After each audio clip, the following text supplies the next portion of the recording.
one key pitfall I see is just treating brand as a cosmetic exercise, right? So it's really, especially when people are, not super familiar with brand, not super familiar with marketing, it can be really easy to, associate logo with brand. And it's a lot more comprehensive than that. It's something that tends to get overlooked in the world of B2B SaaS and tech, yet it's a crucial component in helping companies to shorten sales cycles and lower customer acquisition costs, or CAC. I'm talking about clear brand differentiation and positioning. When done the right way, it can transform everything from strategic alignment across teams to campaign effectiveness and sales velocity. So how can B2B marketing teams develop clear brand differentiation for growth? Welcome to this episode of the B2B Marketers on a Mission podcast, and I'm your host, Christian Klepp. Today, I'll be talking to Chantelle Little, who will be answering this question.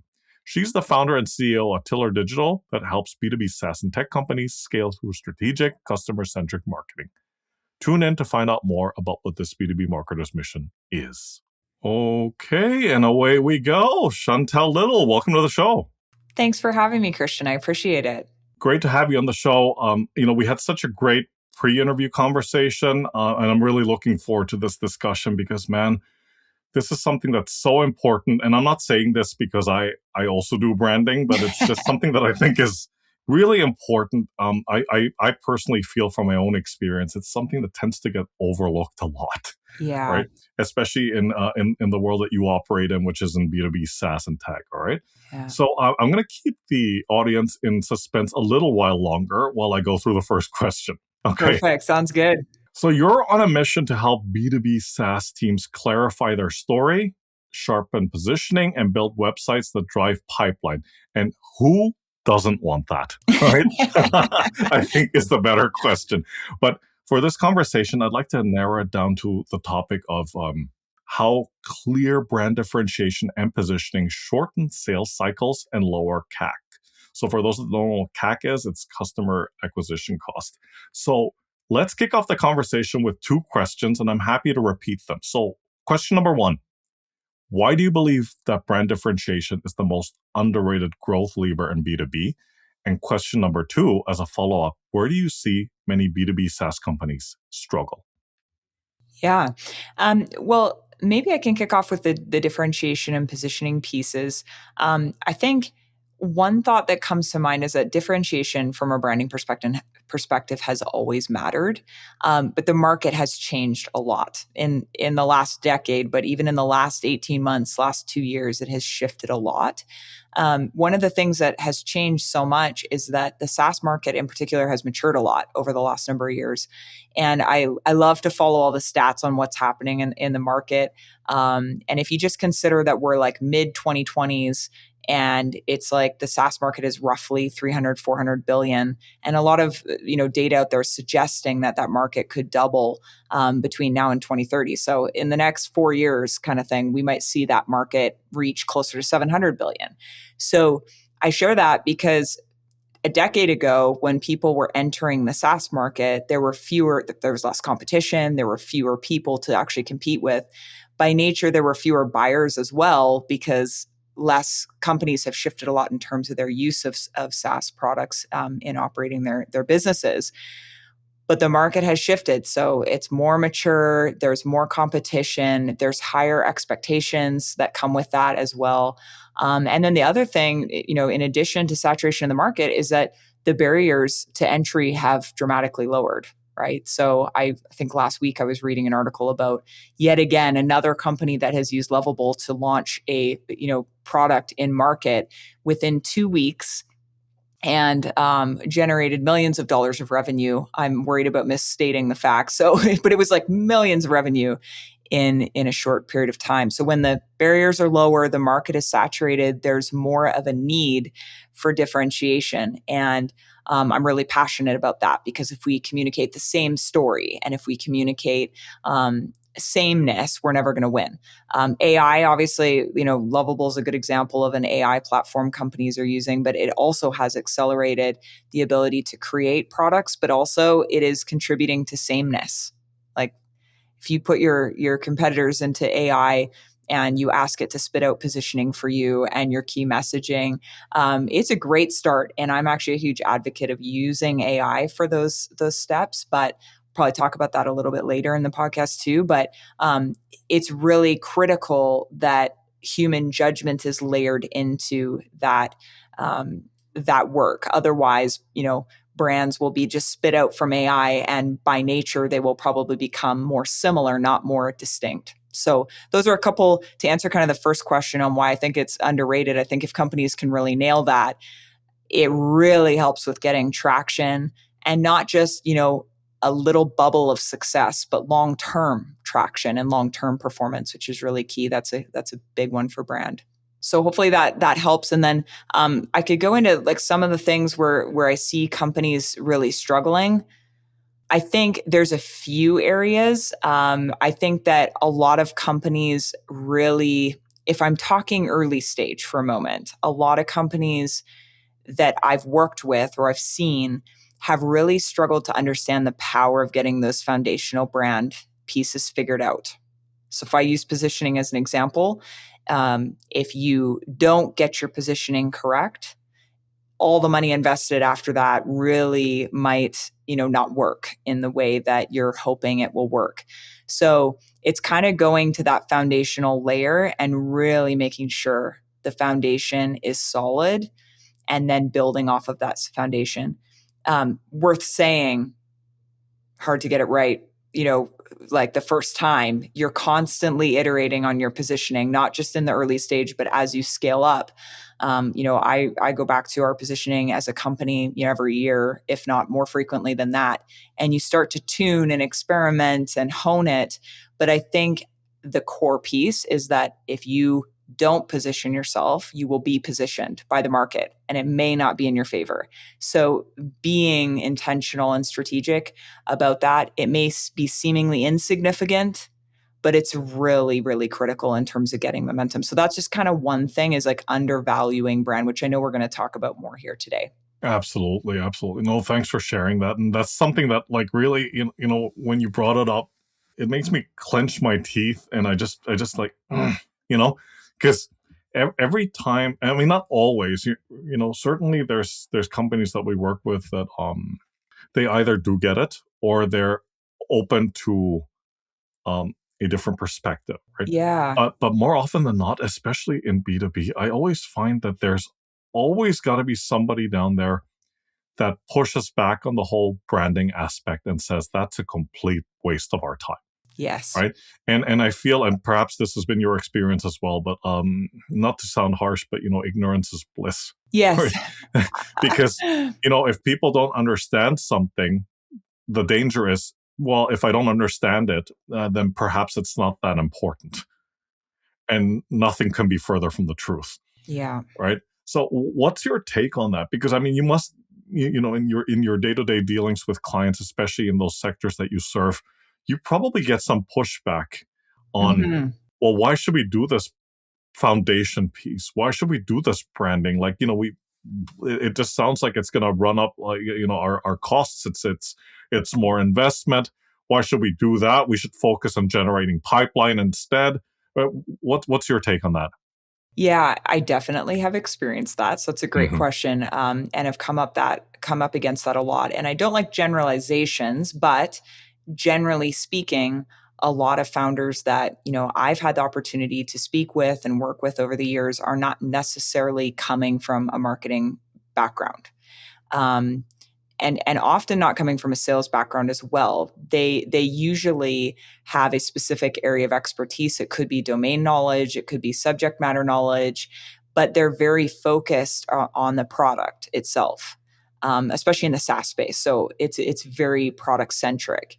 And that's good, because if all you have is sales and marketing and you don't have a product, then it doesn't work either. It's really about this balance and this tension between the two. So the pushback that I often get is that it's too early to invest in brand. That's the one that I hear quite frequently. It's not worth the investment, or it's too early, or we need to have 100 customers before we're going to spend that much money or that much effort. And I think some of it stems from limited data pools. We only have so much data and we only have so many customers we can speak to, that spending money on it now, we're making too many hypotheses. So why would we overinvest? And like I said, a balance is needed because you don't want to overinvest. But the pattern that I see sometimes downstream is that those founders are sometimes struggling to get investment, struggling to attract top talent, struggling to, convince beta users to convert into paid customers. There's some downstream effects that happen, and there's nuance to it. So of course that changes by the nature of the business. But my observation is that founders that are willing to invest, that reasonable amount in brand, see friction removed from a lot of those different kind of goals that they're trying to achieve. So I think that's super, super key, is that, proper positioning, proper differentiation. And I mean, even going to the visual side of branding as well, is that credible brand. It really helps, especially in a world where there is a lot of skepticism, right? Like, is that fake? Is that real? Like, am I really going to spend money on that? IT concerns, compliance, like the list goes on. How do I know this is credible? And brand plays a really, really big critical role in that. So I do see that pattern quite a bit. And I've seen those that are willing to take the investment, and I've seen friction be removed. Yeah. Yeah. No, absolutely. Absolutely. I'm going to move us on to the next question about key pitfalls. So if we're talking about marketing teams within B2B SaaS or tech, what are some of these key pitfalls that you would say they should be avoiding? Mm-hmm. And what should they do instead? Yeah. So there's a couple that come to mind. One key pitfall I see is just treating brand as a cosmetic exercise, right? So it's really, especially when people are, not super familiar with brand, not super familiar with marketing, it can be really easy to, associate logo with brand. And it's a lot more comprehensive than that. So I think just remembering that just because you have a nice logo, it doesn't mean that you've clearly positioned yourself. Just because you have a really strong, a nice looking website, it doesn't mean that the value has been clearly articulated and that you've differentiated yourself from, competitors. And that all can go right through. So it really impacts, sales if you don't get those specific foundations in place. So I think, do instead is you want to start with the positioning as the most critical piece. Clarify what market you're playing in. So this is like really practical, but like clarify what market you're playing in, because you want to make it easy for buyers to assess you against competitive alternatives. This is really challenging if you're creating a new category because the competitive alternatives are less clear. But if you're entering a market where there are more competitive alternatives, like really making sure that you figure out what market you're playing in and what value you're delivering. So that's kind of like a couple key things. So that's one pitfall. The other one that I definitely could talk about for a while is just over reliance on internal perspective. So this is, again, challenging. And I see it at different stages because, I've worked with, different founders or leadership teams at variety of different scales, some pre-revenue, most in sort of a mid-market growth phase, right up through to enterprise. So you see this in different ways, shapes, and forms. When you're in the earlier stages, you have a lot of assumptions that you're making as an internal team. So the more beta users you can talk to, the more potential customers you can talk to. And if none of that's available, leverage lookalike audiences. Like, get as much input as you can to shape your strategy. It's quite high risk, and it's usually ineffective to sit in a room with two people that like your idea and just brainstorm and build a strategy, because it's not informed by much other than a couple people's perspectives. So that's kind of one. At larger scales, this gets really tricky, because if you have an executive team of 10 people, right, and then you have other layers of leadership, so C-suite, and maybe there's VPs and director levels, it's really tricky for all those people to get into a room and start to debate what makes sense, because sometimes ego gets in the way. people have their own unique perspective. And then as a marketer, you're kind of left with trying to integrate all of that. So I'm a big believer in getting customer feedback, be it interviews, be it surveys.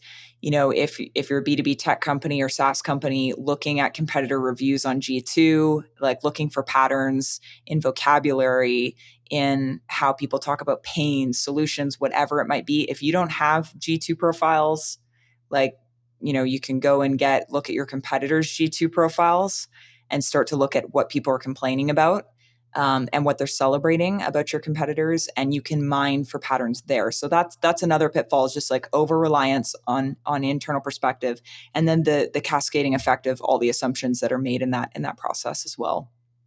Yeah. No, I was I was kind of having a little bit of a chuckle to myself when you said over relying on internal perspective, because it's I think they've diagnosed this malaise. It's analysis paralysis and opinionitis, right? Oh, nice. Yes. Yeah. Yeah. Yeah. Yeah. I tried to say that with a very serious face, Yes. right? But it's so true though, right? Like you just mentioned it, and I've been in situations. I've certainly been in meetings where there was this constant and very heated like debate about positioning and what the brand stands for from an internal perspective, and it was usually like, unfortunately, more often than not, the loudest voice in the room that won, Yes. right? Yeah. Or depending on the person's level of seniority as well. And I would then see that falter when they take it Mhm. to market, Yes. because as you rightfully pointed out, just because they agreed upon it in the meeting room, that doesn't mean that the market agrees with that perspective, Yes. Yes. right? Yeah. Yeah. Very It's a important. real balance to find, and it's Mm, not easy. yeah. But it is also surprising how many companies are reluctant. I mean, I talk to B2B SaaS companies day in and day out, and there is a reluctancy to ask the customer for a case study or to ask the customer for an interview or survey. And I think some of it comes from, it takes time and energy, which is a very precious commodity in today's world. But sometimes I think deep down, people don't really want to know because they're trying to protect something. And that's really tricky. So I think a growth mindset and being willing to accept that customer feedback can be um, quite powerful, because it creates an ally and ambassador from the customer. Not always, but that's the vision, that's the goal, right? So if done properly, it really can create that. And then now we have fuel to put in the marketing engine that will help us go further faster. And that's a really exciting thing. It is an exciting thing. It is also a very thin line to walk, Yes. because I've been in a situation previously where I was a product marketer and I had to go out Mm. into the field with salespeople, and listen to the way that they would conduct the meetings with the prospects, and listen to the concerns, the objections, and the questions, and whatnot, right? And from there, to your point, is we can see what the prospect really thinks about the product Yes. versus what sometimes when the sales come back, they say, oh yeah, the meeting went well. They said they think about it. But when you're actually there in the meeting, then you actually hear what their concerns are. It's like, yeah, they like it. However, they have they had all of these different questions and concerns, and if that's not captured in some shape or form, Yeah. then anything that we put out from a marketing perspective might not be relevant to them, might not help them, might not also move the sales closer to getting a deal. Yeah. Well, and I love that you bring that up, Christian, because that Mm, kind of reminds me of just the other challenge of yeah. scaling brand like scaling brand, right? And Mm, how it can fracture as you try to scale it. yeah. And one of the things that you mentioned is just that alignment between product marketing and sales. Like that is one of the biggest challenges that companies face as they scale. And so it's like if sales isn't, having these great conversations, they're getting clear on objections, not feeding that back to marketing. And if marketing doesn't have that intel or those inputs, it gets difficult to, learn from every opportunity to improve conversion performance and improve performance in general. So yeah, I love that. It's really key. Yeah. Yeah. No, for sure. For sure.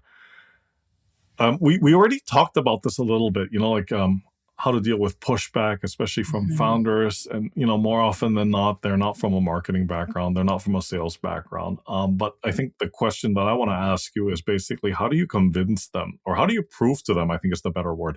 How do you prove to them that brand differentiation and positioning can indeed shorten sales cycles and CAC? Yeah. I think when speaking to founders and early stage leadership teams, I think it's important to speak their language. So there's like when I'm talking to a CMO of a, $80 million company, you are dealing with different context and perspective and experience. And so you can kind of adjust your pitch and your conversation around more common marketing related terminology. But I'd say when you're talking to founders, it's really important for them to see this in context of revenue and a context of how it's going to really, really move the needle. And so there's a few different things. Like there's different ways that you can position it. But I think really understanding. There's a couple things that I love to understand. Is I love to understand about average deal size. Like I like to understand. Okay, so how much money do we anticipate we can make off of this customer in 1 year? But more important than that, how much do we think that you're going to make off the customer over the course of the lifetime of the customer? So is it at 3 years, lifetime value, 5 years, lifetime value, whatever that might be, whatever the customer lifetime value is, that's actually more important than the annual recurring revenue for 1 year or 1 month, right? So if I know that, then it becomes easier to work backwards and figure out, okay, so if that customer is worth $20,000 to you over the lifetime of the customer, how much would you be willing to spend to get that customer? If that customer is worth 700,000 or 1 million over the lifetime of the customer, how much would you spend there? And kind of get into some of the unit economics of it, and then help them understand what makes sense to spend to acquire that customer. And I think, like I said, talking in context of revenue, talking in context of the cost to acquire the lead is really helpful. And so let's just use a simple example. A couple weeks back, I was speaking to someone. They were sharing that their CAC was closer to $1,000, and based on their price point, it just didn't make sense. Like the economics only work when we run the numbers. It only works if we can get that down to $300 or $400. So the question is, how do you move the needle from a CAC of 1,000 to a CAC of 300 to 400? And there's different levers we can pull, right? But when you know that that's the target, we have to reduce the cost to acquire the customer down to 300 and 400 for all the economics to work and for you to put more money into this and to really scale it. Now we can start to look for all the friction that's in the process, that's in the buyer journey, the user journey, depending on what context we're talking about, and remove every little bit of friction. And when we start to see that if we remove that friction, if we change the messaging, if we do better message mismatching or better message matching from the ad to the landing page, if we, maybe improve the brand because right now you feel early stage, and we could, through better visuals, make you, position you better amongst your 4 competitors that you're trying to beat. If we start to change those little levers, then we can start to, incrementally bring down that number. And you have to be careful talking about this because there's so many other things that are variables, right, that influence cost to acquire a customer that are outside of, our ability to influence. But I think talking about it in context of the numbers is most helpful because now we have really concrete goals, all anchored to trying to achieve something that could be scaled. And sometimes the answer might be you need to increase your price. Like I've come along that before as well. It doesn't work not because the CAC is wrong, but because the price is actually wrong. When I look at the competitive landscape, you could double your price and not price yourself out of market. So there's different levers, and that's actually what's so fun about marketing is that it's like being a mad scientist and sitting there with all your beakers and putting different things in there and seeing what you can achieve, like what you can create in terms of results. That is what it's like. So I think that's really key. So I think like just really practically as it relates to sales cycles, if you have weak positioning, it usually leads to confusion. Buyers are confused. Now I'm having to give repeated explanations of what we do. There's the marketing website, but now the sales team is having to like repeat or re-explain or re-educate or change the prospect's perspective. And then objections end up getting rooted in misunderstandings, like in the sales process, right? So if we have strong positioning, the opposite would be true. Now we probably have better self-qualification. So the quality of leads in your pipeline would be going up. In theory, that's what would happen, right? We'd have easier comparison. The competitor can compare you better against competitive alternatives. Like it starts to make more sense, less friction, less cognitive load. And then, someone will move through the pipeline with less friction. So usually shorter sales cycles, that really matters, right? If you could turn 60-day sales cycles into 30, like what would that mean for you from a cash flow perspective, right? So it's kind of looking at all of those different variables. I love it. I love it. When you talked about the mad scientist, the thing that came to mind was like Dr. Frankenstein saying, "It's alive!" Right? Like, Yeah, exactly that. um, but I love how you started out with, as contradictory as it sounds, it's very profound. Working backwards, right? Yes. What's the end game? How much how much is a customer worth to you, right? Yes. And working from there, because if you don't start out like that, everything is really a guesstimation for lack of a Yes. better description. But going back to something that you said, which I thought is really interesting, because at least I've seen this a lot.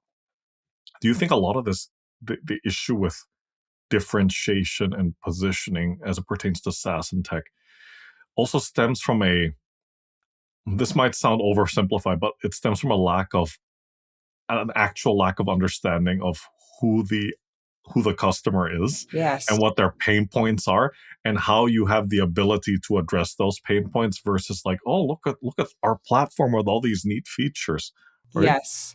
Yeah, absolutely. I think it's hard, like really simply, it's really hard to serve someone if Yeah. you don't know their problem first.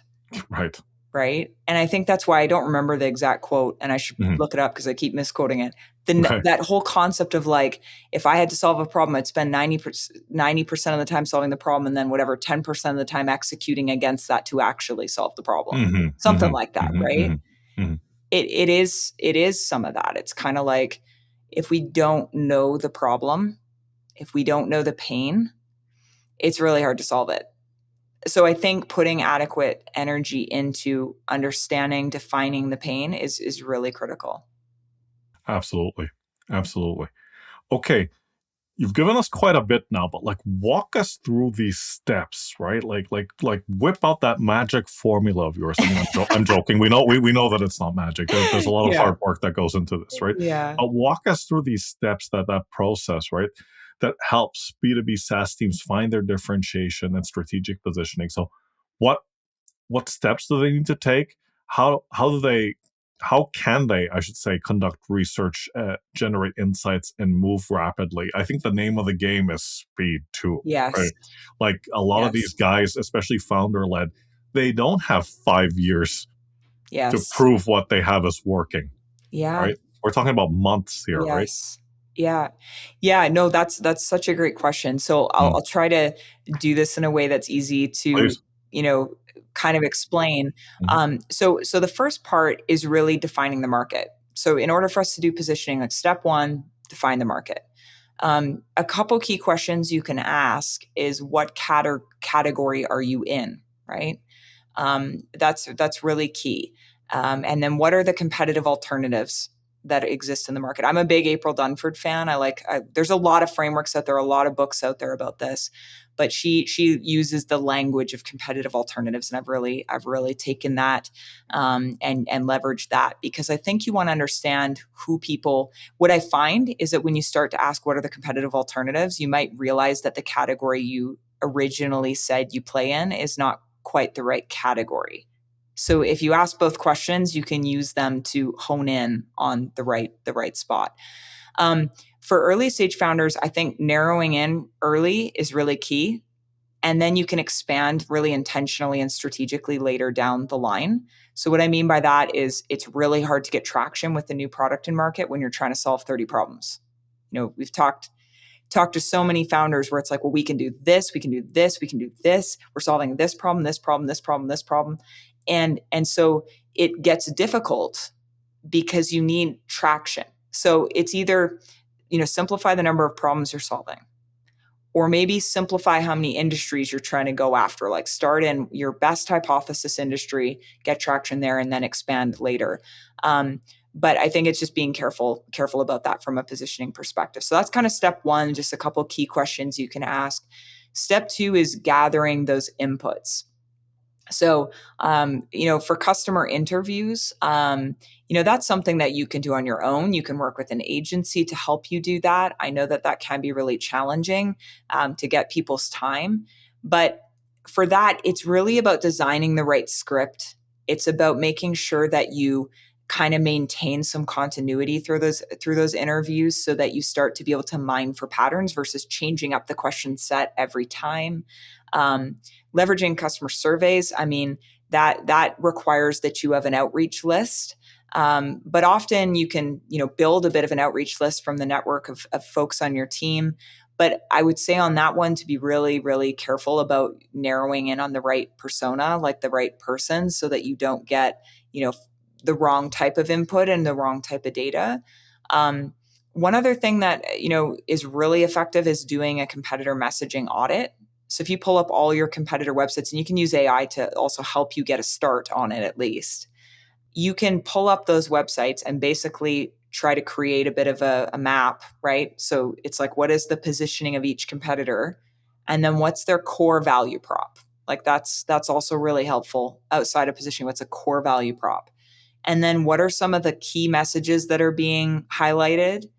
And then what proof are they stating? So is it case studies? Is it testimonials? Is it data points? Like if that company is saying we reduced time by 20% or whatever, like what is the proof that they're attaching to the message? And again, if you create a bit of a map of those competitors, you can start to see patterns where there's overlap, and you can also start to see where there's open gaps, like places you could play that aren't directly competing. So it can be quite strategic. It can be a lot of fun. You can leverage AI. You could bring all that data back to your team and analyze it. So that's another one. The review mining, like looking at G2 reviews, that's really helpful as well for looking for patterns. Again, for all of these things, we definitely have, really advanced the way that we use AI to do these things. So doing them, but then also validating, making sure you're using deep research. Sometimes we use multiple platforms, so to see if we're getting the same data from multiple platforms. But I think when you have all this data, AI can be really helpful for analyzing and looking for patterns. So that's a really useful case. And then internal workshops. If you've got someone on your team that, is able to run an internal workshop, then that would be a great way to gather feedback from your team and have some of that necessary dialogue to drive alignment and pull from the different perspectives on your team. In a perfect world, it's great if you have a sales perspective, a marketing perspective, a product perspective. And if you're unsure how to run these workshops, one that's really useful is just doing a jobs, pains, and gains type, or jobs to be done using that framework. Even that could be really helpful to try map out, the jobs that you believe your customer is doing. And then you can use customer interviews and surveys to validate some of that. And then to your point, Christian, about speed, we've had this a couple times with some customers that we've worked with, and even for our own testing, where we will use third-party, B2B platforms to interview lookalike audiences. And there's a whole science to that. So it's not as simple as just paying money, and then boom, you get 50 people's feedback. You have to be super strategic about how you structure the surveys and the questions and what tests you run. But that's beautiful because now 48 hours from now, you're getting feedback. Now you're able to leverage that, put that in AI, look for patterns. It can be quite helpful when speed is the game. So that's another one. So that's kind of step two, gathering the real inputs. Step three is your mining for that true differentiation. A couple things that I'll just quickly mention here is like really try avoid table stakes. I see this time and time again, and even it's very tempting to say, well, we've got great customer service. Well, every company is going to claim they do. Now, the customer interviews might say something different. The competitor reviews online might say something different. But like, is that sticky enough as a differentiation? Or like, even when people talk about their brand personality, it's like, well, we're professional. Well, that's table stakes, right? Like, everyone's expecting a level of professionalism. We hope so. We hope. Really. We hope. Yeah. Good point, right? So it's like, try avoid that, or try avoid really vague adjectives. Like, get like really specific. Yeah. Don't be satisfied with like the vague. So here's like the process where, now that you've done all that pre-work, right? Now you're trying to like look for specific strengths and just where that real uniqueness is. And I believe that when it's really grounded in real customer language, or maybe it's lookalike audience language, it drives better performance from a marketing perspective. So that's something to really look for. And step 4, of course, like once you've actually found the differentiation, now you have to operationalize all of that, right? So that's a whole other thing. I could go on and on and on, but it's a whole other thing, because it can't just live in a slide deck or a pitch deck. Now we have to figure out, how do we change the website, our sales decks, our email, outbound emails, like literally every touch point, so that it aligns with that positioning, because everything that's out of alignment is going to create confusion and potentially introduce friction. So that's kind of the other part. So I'll stop there. Does that help? I think you've got enough material here for an audiobook. But That's not the first time I've been described as verbose. So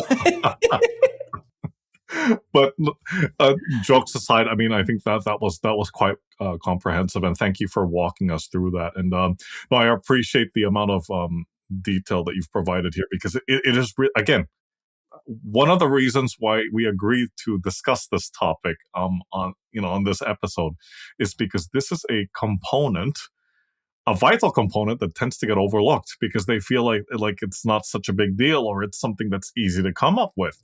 Yeah. And now that you've put in the effort to like walk us through what that actual process looks like, Yeah. we hopefully have dispelled that myth of how easy this is, because as you rightfully pointed out, it's not. I mean, even if yes, of course you can use AI. I mean, like, we use it too, but there's a certain way to use it and leverage it, where it generates, like you said, it helps to aggregate data, it helps to identify patterns, and it helps to generate those insights that also create true differentiation. Yes. None of this nonsense, and you know where I'm going with this, like, our true brand, our true differentiation, lies in our people. Like, right. No, it does not, right? Yeah. Yeah. It lies in your ability to solve your, whatever challenges and problems and pain points your customer is facing, whatever those may be. Yes. Right? Yeah. Yeah. And I think I love that you said that, because I think we also are living in this like world where outcomes, there's so much focus on outcomes. So if you have in the B2B SaaS space, saying that we have good customer service, saying that we have good people, those are how we create value. Yeah. They're not the value. Right. So it's like the old challenge of people that focus on their features versus focusing on the value that they're creating. Mm-hmm. And in today's world, you can't stand out if you don't lean into outcomes. Correct. Right. Correct. So outcome focused, outcome driven. Yes. Right. Love it or hate it, right? Metrics, at some point, especially in the world of SaaS and tech, which is, very technical. Sorry, I'm trying not to use any puns here, but like, right. But you will have to, especially if you're dealing with founders and people that have a very technical background, they need to be able to like grab onto something tangible. Yes. And sometimes, and I hate to say this myself because I am that person that lives and breathes branding, but sometimes that's not something that's tangible to them. Yeah. So you have to show them this is working. We are making progress here. So what kind of metrics would you suggest marketers pay attention to when it comes to differentiation and positioning? Yeah.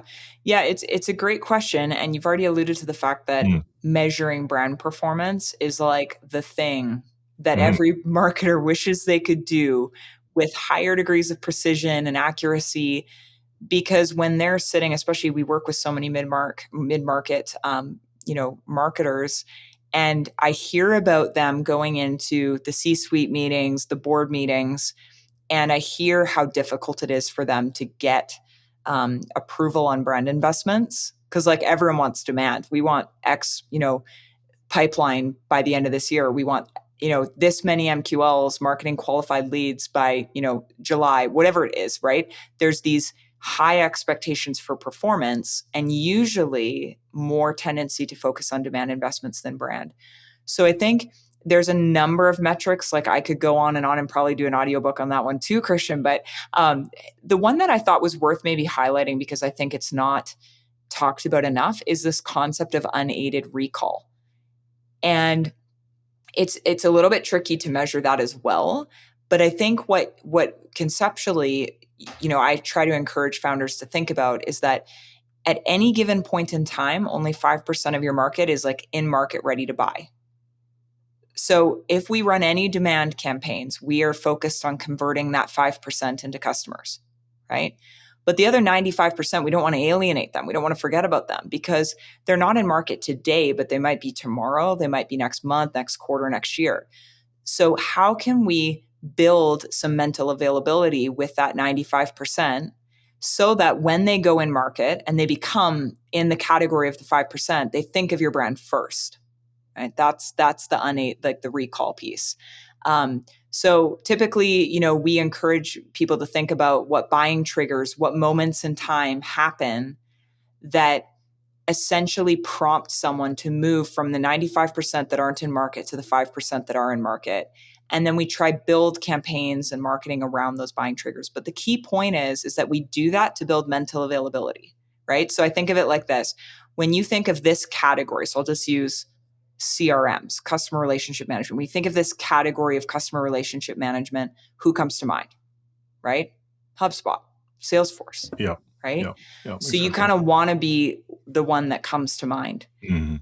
So it's about really building that. So I think measuring like unaided recall, maybe aided recognition too. You can use branded search growth to help, figure that out. Sometimes branded search growth, you have to think about that in context, but are we seeing more people directly search for our solution? That could be an indication that they are aware of your company and your brand. There could be direct traffic trends that could be measured, but you're trying to really think about if someone was prompted, like if someone has pain and that buying trigger happens, like I now have pain, do they think of your brand first? Right? And I mean, some people will say, well, that's hard to achieve because HubSpot, Salesforce, they have these huge budgets. And I'm not, trying to gloss over that. That is a reality. But I think that there are targeted ways to build brand awareness and that mental availability and measure those metrics and help boards and C-suite understand the value of that, so that they will approve brand investments. Because when we invest in brand, demand performs better, right? Amen. Amen. Absolutely. Absolutely. Oh gosh, I wish more people would be saying something like that. But you said something which I thought was like almost like a key phrase in this conversation. Almost like an outcome. It's the logical next step. It's this building mental availability. Yes. Um, because that's really a big part of what this exercise is. Yes. Right? Especially in B2B, as you rightfully pointed out, that not everybody's out there like, oh, yeah, I need to get me some of that software. Let me pull out my credit card. It, Yes. it doesn't happen that way, right? Yeah. It usually is a much longer process. It usually involves a buying committee of anywhere between 4 to 6 people, maybe even more, Yes. right? And they do their own due diligence and research, and what they find online is extremely important, Yes. right? Yeah. um, to your point about like not just the review sites, but and what other people are saying, but what are people online um, commenting with regards to the Yes. software? What's out there that's available? Like, okay, if you if you Google or in this day and age you do AI search, like Yes. what is AI saying, Yes. right? Yeah. All important. Yeah. And I think obviously I'd be remiss if I didn't say, of course, you want Yeah. to measure like branded related Yep. metrics like we've Hmm. talked about. But I think, it's also important to be measuring your CAC, right? Because like Yes, some people aren't even measuring their CAC. that's right. And so measuring CAC is important because if we want to prove that increased investment in brand Hmm. reduces CAC, we also have to measure CAC, right? Yep. Conversion rates, like that's another thing that we can be measuring on the web level in paid campaigns. We can measure sales cycles, whether they're shortening, right? These are things brand influences. So ideally we measure, how brand is performing, and then we measure the things that we're trying to improve, right? CAC, conversion rates, sales cycles, all that kind of stuff, quality, right? Inbound quality. What's the sales team say about the quality of these leads? Absolutely. All those pieces could be measured, and it will help us prove that brand is helping remove friction. That's absolutely right. Well, Chantelle, we could have gone on for another 10 hours, but in the interest of time, I'd like to thank you for coming on and thank you for sharing your expertise and experience with the listeners. So please, quick introduction to yourself and how folks out there can get in touch with you. Sure. Thanks, Christian, for having me. I appreciate it. So I'm Chantelle Little, founder and CEO of a digital marketing agency that serves B2B SaaS companies. And we help B2B SaaS teams clarify positioning, build differentiated brands, and also create websites and campaigns that drive qualified pipeline, and ultimately revenue. That's the key. Mm-hmm. So, so that's that. In terms of connecting with me, you can check out our agency at tillerdigital.com. That's TILLER digital.com. And feel free to connect with me on LinkedIn as well. Perfect. And we will drop the links to those all in the show notes when this episode comes out. So Awesome. once again, Chantelle, thank you so much for your time. Take care, stay safe, and talk to you soon. Thanks, Christian. See ya. Thank you. Bye for now.